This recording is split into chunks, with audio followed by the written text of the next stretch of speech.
Section 12.2, transforming data into a linear relationship. There's different kinds of transformations, and in the examples that we'll do in a second, you'll see actually one with a reciprocal function. But the two we're going to focus on the most are the power model and exponential model.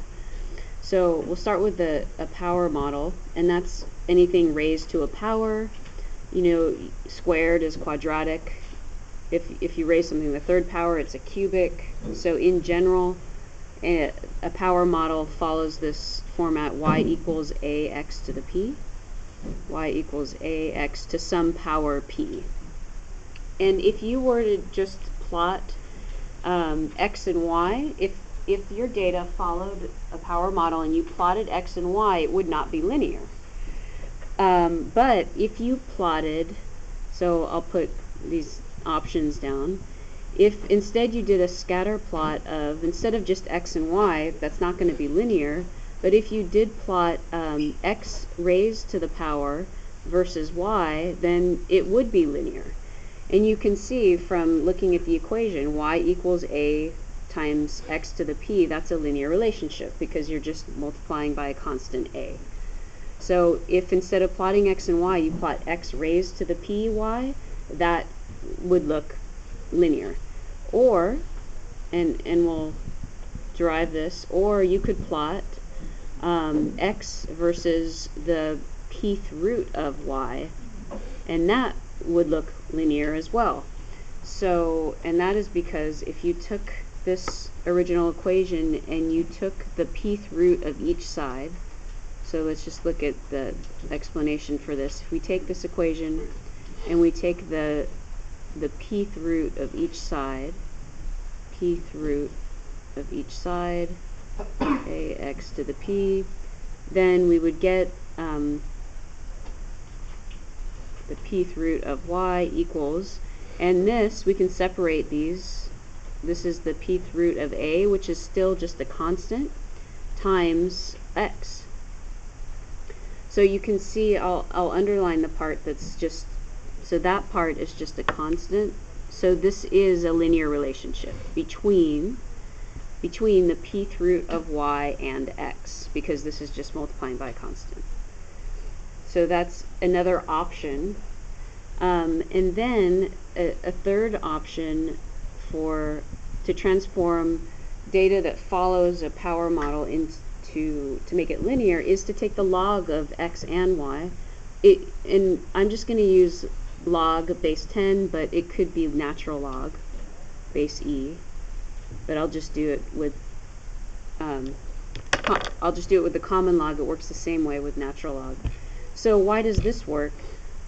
So if you take our equation for a power model and take the log of both sides, you would just have, so if we start with this, y equals ax to the p, we take the log of each side, log y equals log of ax to the p. You can see that this is a linear relationship if we just rewrite this. So you get log y equals log ab is log a plus log b, so log a plus log b.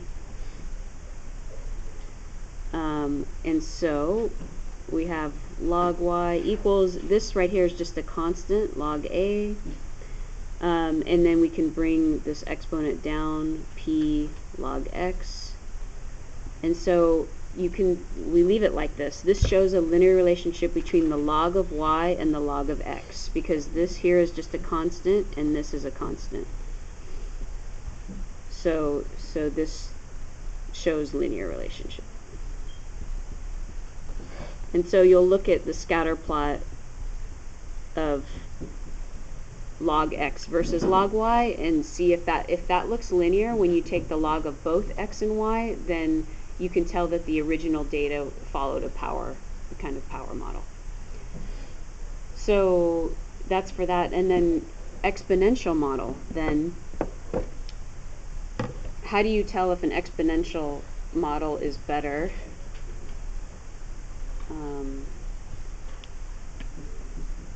Exponential model would follow, if the data follows this, y equals ab to the x. A and b are just constants. That would be exponential. So if you do this, if you do a scatter plot of x versus the log of y, so you only take the log of y, not the log of both, and if you do that and it looks linear, then the original data probably followed an exponential model. And so